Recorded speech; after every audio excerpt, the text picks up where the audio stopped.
ॐ श्री गणेशाय नमः। ॐ श्री परमात्मने नमः। श्री गीता जी को भली प्रकार पढ़कर अर्थ और भाव सहित अंतःकरण में धारण कर लेना मुख्य कर्तव्य है, जो कि स्वयं श्री पद्मनाभ विष्णु भगवान के मुखारविंद से निकली हुई है,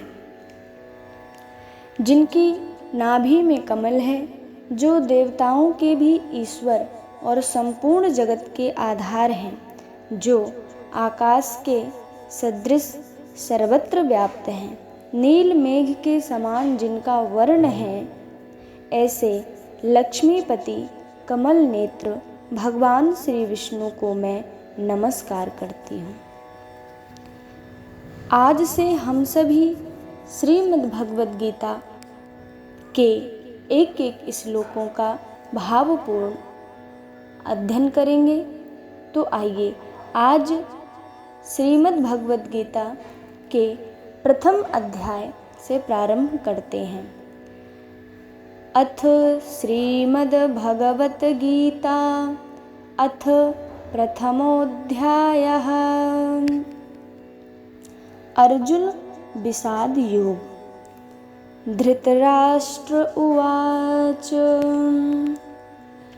धर्मक्षेत्रे कुरुक्षेत्रे संवेतायुयुत्सवः मामकाः पांडवाश्चैव किं कुर्वत संजय। धृतराष्ट्र बोले, हे संजय, धर्मभूमि कुरुक्षेत्र में एकत्रित युद्ध की इच्छा वाले मेरे और पांडु के पुत्रों ने क्या किया। संजय उवाच दृष्ट्वा तु पांडवानीकं व्यूढं दुर्योधनस्तदा आचार्यमुपसंगम्य राजा वचनमब्रवीत। इस पर संजय बोले, संजय आंखों देखा हाल बता रहे हैं। क्यों? क्योंकि उनको दिव्य दृष्टि प्राप्त है। संजय कहते हैं कि उस समय राजा दुर्योधन ने व्यूह रचना युक्त पांडवों की सेना को देखकर और द्रोणाचार्य के पास जाकर यह वचन कहा, पश्यैतां पांडुपुत्राणाम् आचार्य महतिं च मुं व्यूढां द्रुपदपुत्रेण तव शिष्येण धीमता। दुर्योधन कहते हैं कि हे आचार्य, आपके बुद्धिमान शिष्य द्रुपद पुत्र धृष्टद्युम्न द्वारा व्यूहाकार खड़ी की हुई पांडु पुत्रों की इस बड़ी भारी सेना को देखिए।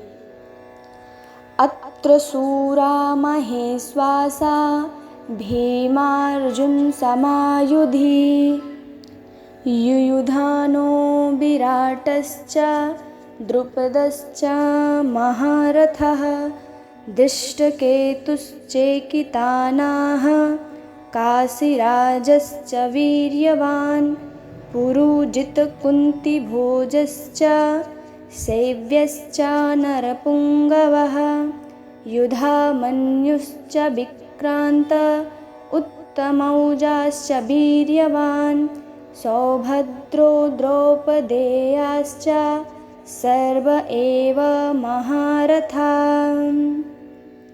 दुर्योधन कहते हैं कि इस सेना में बड़े बड़े धनुषों वाले तथा युद्ध में भीम और अर्जुन के समान सूरवीर सात्यकी और विराट तथा महारथी राजा द्रुपद, दृष्टकेतु और चेकितान तथा बलवान काशीराज पुरुजित, कुंती भोज और मनुष्यों में श्रेष्ठ सैव्य पराक्रमी युधामन्यु तथा बलवान उत्तमौजा सुभद्रा पुत्र अभिमन्यु एवं द्रौपदी के पांचों पुत्र सभी महारथी हैं। अस्माकं तु विशिष्टाए तान्निबोध द्विजोत्तमा नायका मम सैन्यस्य संज्ञार्थं तान् ब्रवीमि ते। हे ब्राह्मण श्रेष्ठ, अपने पक्ष में भी जो प्रधान हैं उनको आप समझ लीजिए। आपकी जानकारी के लिए मेरी सेना के जो सेनापति हैं उनको मैं अब बतलाता हूँ। दुर्योधन कहते हैं, भवान् भीष्मश्च कर्णश्च कृपश्च समितिञ्जयः अश्वत्थामा विकर्णश्च सौमदत्तिस्तथैव च। हे द्रोणाचार्य, आप और पितामह भीष्म तथा कर्ण और संग्राम विजयी कृपाचार्य तथा अश्वत्थामा विकर्ण और सोमदत्त का पुत्र भूरिश्रवा के बारे में जाने। अन्ये चा बहवः शूरा मदर्थे त्यक्तजीविता नानाशस्त्रप्रहरणाः सर्वे युद्धविशारदाः। और जो मेरे लिए जीवन की आशा त्याग देने वाले ऐसे बहुत से शूरवीर अनेक प्रकार के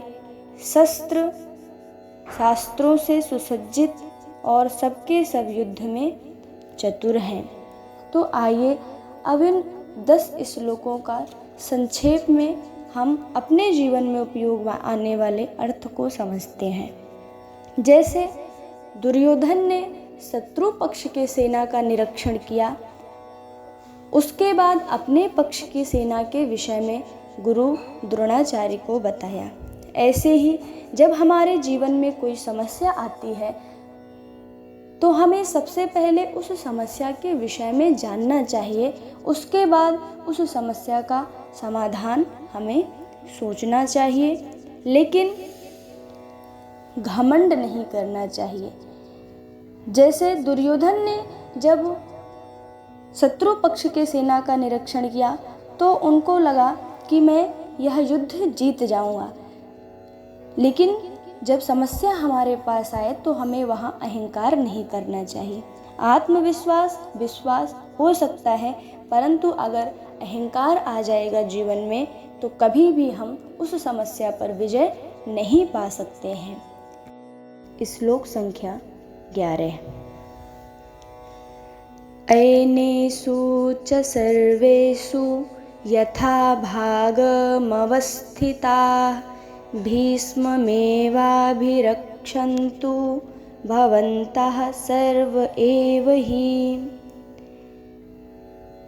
दुर्योधन अपने गुरु द्रोणाचार्य को संबोधित करते हुए आगे कहता है कि इस युद्ध में जितने भी लोग मेरी तरफ से युद्ध करने आए हैं, निश्चित ही वह अपने अपने प्राणों की भी चिंता नहीं कर रहे हैं।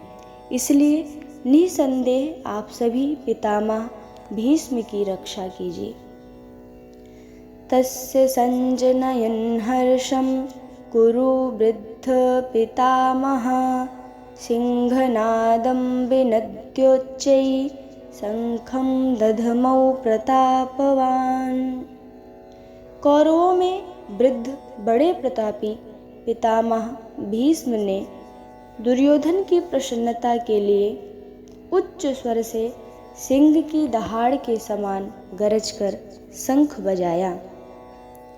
ततः शंखाश्च भैर्यश्च पड़वानक गोमुखाः सहसैवाभयन्यन्त सा शब्दस्तुमलोऽभवत्। इसके पश्चात शंख और नगारे तथा ढोल मृदंग और नरसिंघे आदि बाजे एक साथ ही बज उठे, लेकिन ये बाजे किसी सुर में नहीं बजे। क्योंकि यह इतिहास का होने वाला सबसे भयंकर युद्ध था, अतः इन सभी बाजों की ध्वनि भी बड़ी ही भयंकर थी। ततः श्वेतैर्हयैर्युक्ते महति स्यन्दने स्थितौ माधवः पाण्डवश्चैव दिव्यौ शंखौ प्रदध्मतुः। इसके बाद सफ़ेद घोड़ों से युक्त उत्तम रथ में बैठे हुए श्री कृष्ण महाराज और अर्जुन ने भी अलौकिक शंख बजाए। पांचजन्यम ऋषिकेशो देवदत्तं धनंजयः पौंड्रम दधमौ महाशंखं भीमकर्मावृकोदरः। श्री कृष्ण महाराज ने पांचजन्य नामक, अर्जुन ने देवदत्त नामक और भयानक कर्म करने वाले भीमसेन ने पौंड्र नामक महाशंख बजाया। अनंत विजयम राजा कुंती पुत्रो युधिष्ठिरः नकुलः सहदेवश्च सुघोषमणिपुष्पकौ। तत्पश्चात कुंती पुत्र राजा युधिष्ठिर ने अनंत विजय नामक और नकुल तथा सहदेव ने सुघोष और मणिपुष्पक नामक शंख बजाए। कास्यश्च परमेश्वासः शिखंडी च महारथः धृष्टद्युम्नो विराटश्च सात्यकिश्च पराजितः द्रुपदो द्रौपदेयाश्च सर्वशः पृथ्वीपते सौभद्रश्च महाबाहु शंखान् दद्मुः पृथक पृथक। इसके पश्चात श्रेष्ठ धनुष वाले काशीराज और महारथी शिखंडी एवं धृष्टद्युम्न तथा राजा विराट और अजेय सात्यकी, राजा द्रुपद एवं द्रौपदी के पांचों पुत्र और बड़ी भुजा वाले सुभद्रा पुत्र अभिमन्यु ने, हे राजन, सब अपनी अपनी ओर से बड़े बड़े शंख बजाए। सघोषोधार्तराष्ट्राणां हृदयानि व्यदारयत् नभश्च पृथिवीं चैव तुमुलो व्यनुनादयन्। इन शंख की जो ध्वनि निकली वह आकाश और पृथ्वी को भी गुजाते हुए धार्त राष्ट्रों के यानी आपके पक्ष वालों के हृदय विदीर्ण कर दिए।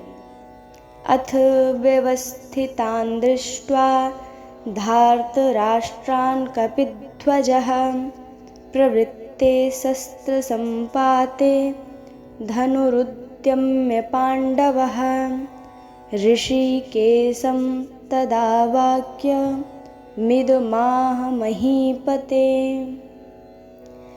संजय महाराज धृतराष्ट्र को संबोधित करते हुए कहते हैं, हे राजन, इसके बाद कपिध्वज अर्जुन ने मोर्चा बांधकर डटे हुए धृतराष्ट्र संबंधियों को देखकर उस शस्त्र चलाने की तैयारी के समय धनुष उठाकर ऋषिकेश श्री कृष्ण महाराज से यह वचन कहा, सेनयोरुभयोर्मध्ये रथम स्थापयमेच्युत।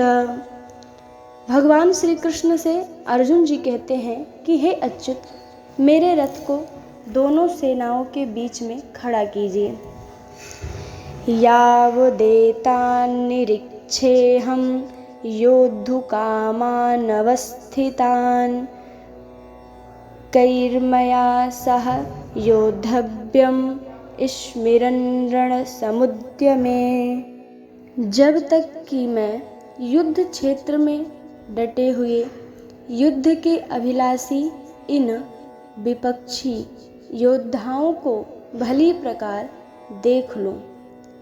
इस युद्ध रूप व्यापार में मुझे किन किन के साथ युद्ध करना है और कौन कौन युद्ध के योग्य हैं, तब तक मेरे रथ को इनके बीच खड़ा रखिए। योत्स्यमानान् वेच्छेऽहं या एतेऽत्र समागताः धार्तराष्ट्रस्य दुर्बुद्धेर्युद्धे प्रिये चिकीर्षवः। दुर्बुद्धि दुर्योधन का युद्ध में हित चाहने वाले जो ये राजा लोग इस सेना में आए हैं, इन युद्ध करने वालों को मैं देखूंगा। संजय उवाच एवमुक्तो ऋषिकेशो गुडाकेशेन भारत सेनयोरुभयोर्मध्ये स्थापित्वा रथोत्तमम् भीष्मद्रोणप्रमुखतः सर्वेषां च महीक्षिताम् उवाच पार्थ पश्यैतान् संवेतान् कुरुनीति। संजय कहते हैं, हे महाराज, हे धृतराष्ट्र, अर्जुन द्वारा इस प्रकार कहे हुए महाराज श्री कृष्ण ने दोनों सेनाओं के बीच में भीष्म और द्रोणाचार्य के सामने तथा संपूर्ण राजाओं के सामने उत्तम रथ को खड़ा करके इस प्रकार कहा, हे पार्थ, युद्ध के लिए जुटे हुए इन कौरवों को देखो।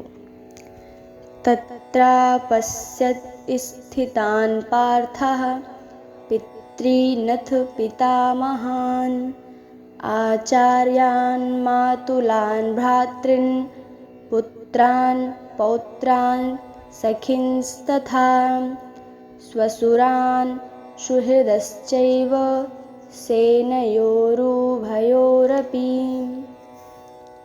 इसके बाद अर्जुन ने उन दोनों ही सेनाओं में स्थित चाचाओं, ताऊ, दादों, परदादों, गुरुओं, मामाओं, भाइयों, पुत्रों, पौत्रों तथा मित्रों को, ससुरों को और सुहृदों को भी देखा।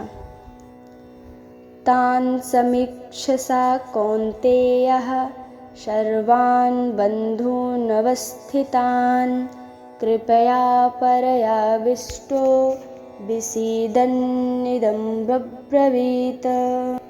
इस प्रकार उपस्थित संपूर्ण बंधुओं को देखकर वे कुंती पुत्र अर्जुन अत्यंत करुणा से युक्त होकर शोक करते हुए यह वचन बोले।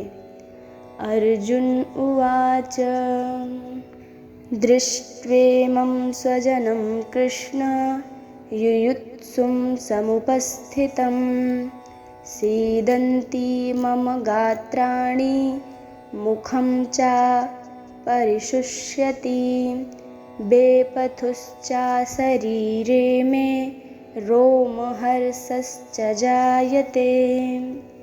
इस प्रकार भगवान श्री कृष्ण से अर्जुन जी कहते हैं कि हे श्री कृष्ण, युद्ध क्षेत्र में डटे हुए युद्ध के अभिलाषी इस स्वजन समुदाय को देखकर मेरे अंग शिथिल हुए जा रहे हैं और मुख सूखा जा रहा है तथा मेरे शरीर में कंप एवं रोमांच हो रहा है।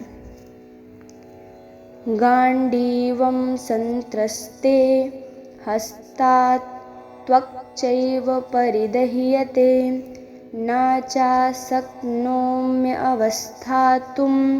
भ्रमतीव च मे मनः। हाथ से गंडीव धनुष गिरा जा रहा है और त्वचा भी बहुत जल रही है तथा मेरा मन भ्रमित सा हो रहा है, इसलिए मैं खड़ा रहने को भी समर्थ नहीं हूँ। इस प्रकार बड़े शोक वचन अर्जुन जी ने भगवान श्री कृष्ण से कहा। निमित्तानि च पश्यामि विपरीतानि केशव, न चाश्रेयोऽनुपश्यामि हत्वा स्वजन्माहवे। भगवान श्री कृष्ण से अर्जुन जी अपना दुख संतप्त प्रकट कर रहे हैं और कहते हैं कि हे केशव, मैं लक्षणों को भी विपरीत ही देख रहा हूँ तथा युद्ध में स्वजन समुदाय को मारकर कल्याण भी नहीं होगा, ये भी मैं देख रहा हूँ। आगे क्या कहते हैं? न कांक्षे विजयम कृष्ण न चा राज्यम सुखानि च, किम नो राज्येन गोविंद किम भोगैर्जीवितेन वा। हे कृष्ण, हे अच्युत, मैं ना तो विजय चाहता हूँ और न राज्य, ना ही सुखों को। हे गोविंद, हमें ऐसे राज्य से क्या प्रयोजन है अथवा ऐसे भोगों से, ऐसे जीवन से क्या लाभ है जो अपने स्वजनों को मारकर प्राप्त हो। एषामर्थे कांक्षितं नो राज्यं भोगाः सुखानि च, ता इमेव स्थिता युद्धे प्राणान् त्यक्त्वा धनानि च। हमें जिनके लिए राज्य, भोग और सुखादि अभिष्ट है, वे ही ये सब धन और जीवन की आशा को त्याग कर युद्ध में खड़े हैं। आचार्याः पितरः पुत्रास् तथैव च पितामहाः, मातुलाः श्वशुराः पौत्राः श्यालाः संबंधिनस्तथा। इस युद्ध में गुरुजन, ताऊ, चाचे, लड़के और उसी प्रकार दादा, मामे, ससुर, पौत्र, साले तथा और भी संबंधी लोग आए हैं।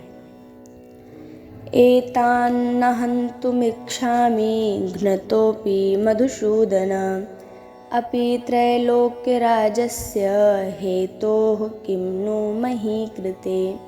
हे मधुसूदन, मुझे मारने पर भी अथवा तीनों लोकों के राज्य के लिए भी मैं इन सबको मारना नहीं चाहता। फिर पृथ्वी के लिए तो कहना ही क्या है। निहत्य धार्तराष्ट्रान्नः का प्रीतिः स्यात् जनार्दन, पापमेवाश्रयेदस्मान् हत्वैतानाततायिनः। हे जनार्दन, धृतराष्ट्र के पुत्रों को मारकर हमें क्या प्रसन्नता होगी। इन आतताइयों को मारकर तो हमें पाप ही लगेगा। तस्मान्नार्हा वयं हन्तुं धार्तराष्ट्रान् स्वबान्धवान्, स्वजनं हि कथं हत्वा सुखिनः स्याम माधव। अतएव हे माधव, अपने ही बांधव धृतराष्ट्र के पुत्रों को मारने के लिए हम योग्य नहीं हैं, क्योंकि अपने ही कुटुंब को मारकर हम कैसे सुखी होंगे। यद्यपि एते न पश्यन्ति लोभोपहत चेतसः, कुलक्षयकृतं दोषं मित्रद्रोहे च पातकम्, कथं न ज्ञेयमस्माभिः पापादस्मान् निवर्तितुं, कुलक्षयकृतं दोषं प्रपश्यद्भिर्जनार्दन। यद्यपि लोभ से भ्रष्ट चित्त हुए ये लोग कुल के नाश से उत्पन्न दोष को और मित्रों से विरोध करने में पाप को नहीं देखते, तो भी हे जनार्दन, कुल के नाश से उत्पन्न दोष को जानने वाले हम लोगों को इस पाप से हटने के लिए क्यों नहीं विचार करना चाहिए। आगे क्या कहते हैं अर्जुन जी? कुलक्षये प्रणश्यन्ति कुलधर्माः सनातनाः, धर्मे नष्टे कुलं कृत्स्नमधर्मोऽभिभवत्युत। हे अच्युत, कुल के नाश से सनातन कुल धर्म नष्ट हो जाते हैं। धर्म के नाश हो जाने पर संपूर्ण कुल में पाप भी बहुत फैल जाता है। अधर्माभिभवात् कृष्ण प्रदुष्यन्ति कुलस्त्रियः। स्त्रीषु दुष्टासु वार्ष्णेय जायते वर्णसंकरः। भगवान श्री कृष्ण से अर्जुन जी कहते हैं कि हे कृष्ण, पाप के अधिक बढ़ जाने से कुल की स्त्रियां अत्यंत दूषित हो जाती हैं और स्त्रियों के दूषित हो जाने पर वर्ण संकर उत्पन्न होते हैं। संकरो नरकायैव कुलघ्नानां कुलस्य च पतन्ति पितरो हेषां लुप्तपिण्डोदकक्रियाः। जिससे वर्ण संकर कुल घातियों को और कुल को नरक में ले जाने के लिए होते हैं। लुप्त और जल की क्रिया वाले अर्थात श्राद्ध और तर्पण से वंचित इनके पितर लोग भी अधोगति को प्राप्त होते हैं। दोषैरेतै कुलघ्नानां वर्णसंकर कारकै उत्साद्यन्ते जातिधर्माः कुलधर्माश्च शाश्वताः। आगे अर्जुन जी कहते हैं कि इन वर्ण संकर कारक दोषों से कुल घातियों के सनातन कुल धर्म और जाति धर्म नष्ट हो जाते हैं। उत्सन्न कुल धर्माणां मनुष्याणां जनार्दन नरके नियतं वासो भवतीत्यनुशुश्रुमा। हे जनार्दन, जिनका कुल धर्म नष्ट हो गया है, ऐसे मनुष्यों को अनिश्चित काल तक नरक में वास होता है, ऐसा हम सुनते आए हैं।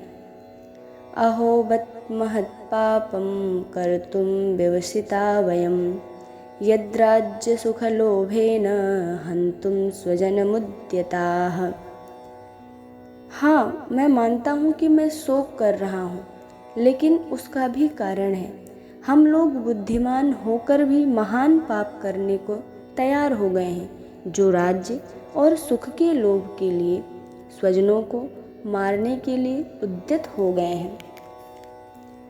यदि मां प्रतीकारमस्त्रं शस्त्रपाणयः धार्तराष्ट्रारणे हन्त्युस्तन्मे क्षेमतरं भवेत्। यदि मुझ शस्त्र रहित एवं सामना न करने वालों को शस्त्र हाथ में लिए हुए धृतराष्ट्र के पुत्र रण में मार डालें तो वह मरना भी मेरे लिए अधिक कल्याणकारक होगा। यह सब बातें संजय जी धृतराष्ट्र को बता रहे हैं।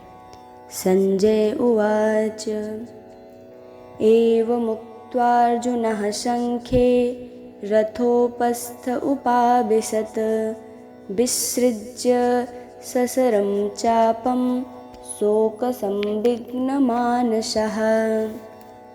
इस बातों को सुनकर के संजय बोले कि रणभूमि में शोक से उद्विग्न मन वाला अर्जुन इस प्रकार कहकर बाण सहित धनुष को त्याग कर रथ के पिछले भाग में बैठ गया।